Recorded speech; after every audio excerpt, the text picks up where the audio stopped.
Hi everyone, welcome to another episode of Everything Spice. My name is Tanya. In our region, chow mein is a big deal.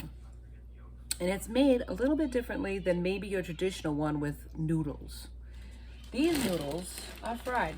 And it's definitely part of our area, the New England area. It's fried chow mein noodles. So I'm making fried chow mein chow mein. And how I'm making it is this. It starts off with my mirepoix, which is my peppers. I have one red pepper, a bunch of celery. Celery makes this fabulous. I have a pound of hamburger, maybe a little bit more than a pound of hamburger, and some onion. I'm gonna chop all this up and I'm gonna saute it, and then I'll show you on the other side what it all looks like. Stay with me. All right, so what I did was I diced up some peppers and the onions, and I'm putting them in some oil. As you can hear that sizzle. I love that sizzle sizzle.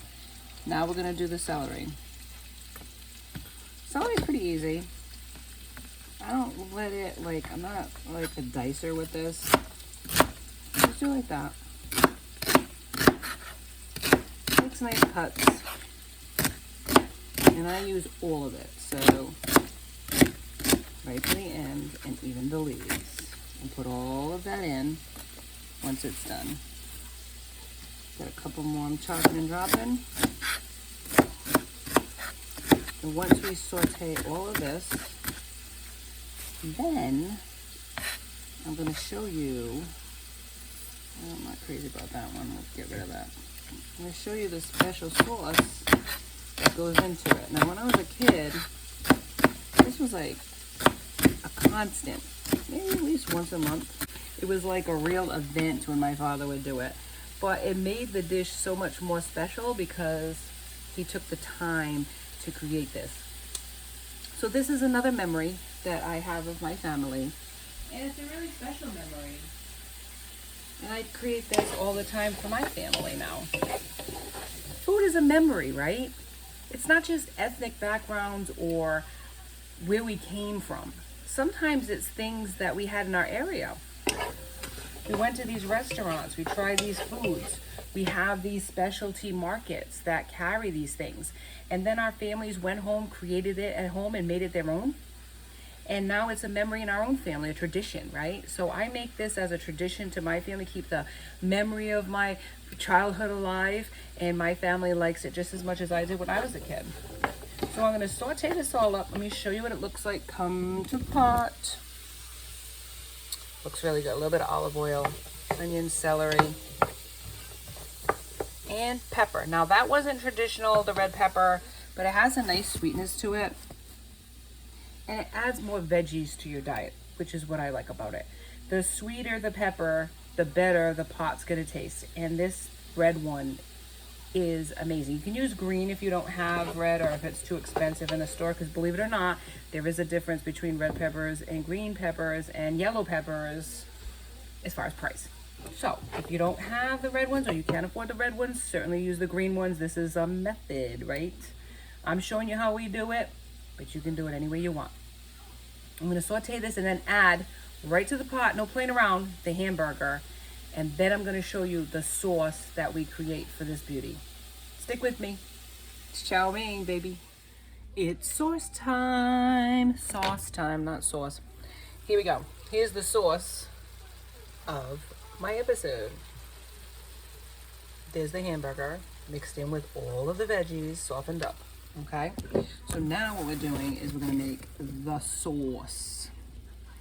I have a big tablespoon of beef bouillon. Now, my mother would just use water, but I like a little bit more flavor. If I had beef stock, I would use it, or beef broth, I don't. So I have chicken.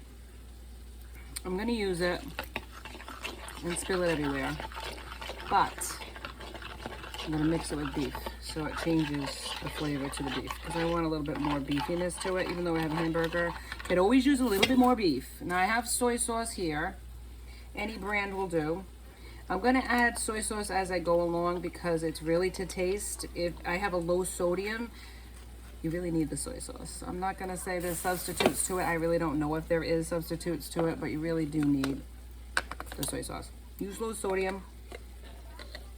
Garlic, of course. Salt and pepper, a given.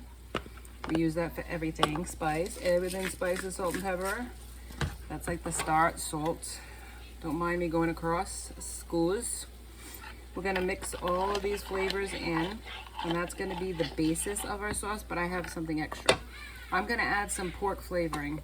You don't have to use it. There's also beef flavoring that you can use as well, but I'm gonna use the pork flavoring. Just the zhuzh. Gives it that extra bump of just something.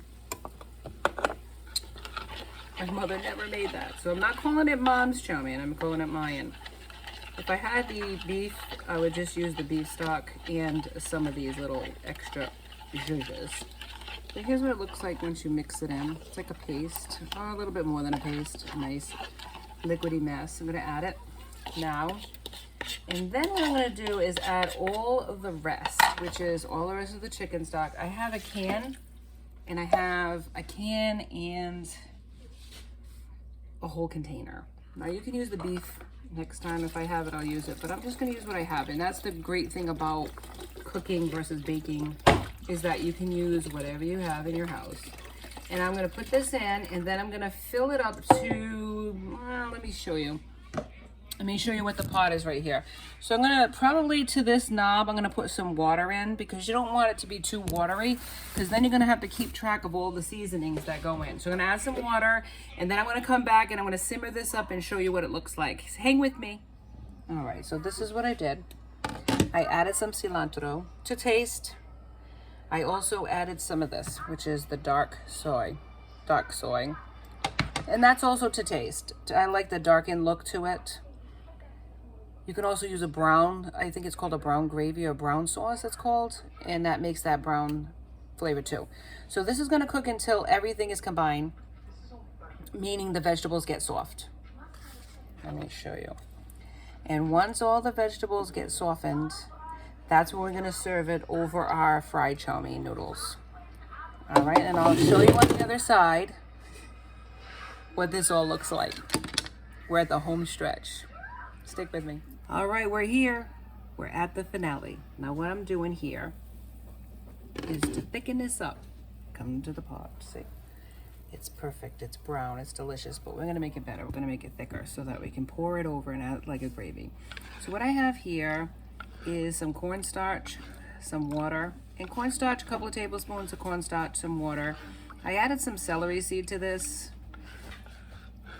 because that's what they have a pre-made one that you can buy at the same place you buy the noodles, but I'm making my own. Here's what we do. It's gonna be hot and it's gonna be boiling, and it is. We're gonna slowly stir it in and get the thickness that you want. Just be careful, don't dump the whole thing in. You really want it to be a thick, rich gravy. You do not want it to be a clumpy mess. Keep stirring it up so that it distributes throughout the sauce and it thickens up nicely. And only when the vegetables are ready do you do this. Keep stirring it, don't let up. And then once it's completely stirred in, that's when we're gonna add our noodles. We're gonna add it to the noodles. I have it already set up for you. Your plate is ready, my friends. So here we go. Look at that, okay. Let me keep stirring it up, and then I'll show you how rich this looks in the end. Stick with me. Here we go. It's done. So what we do is we ladle it up. Here I go. I got you a plate. The rich sauce. Want some vegetables? Ooh, you can hear it crackling. I just love it. And this is something that is just so this area, my friends. You can hear it. It's so good. There you go. Here's your plate. And if you enjoyed this episode, please like, subscribe, and join me next time for Everything Spice. Be safe, everyone.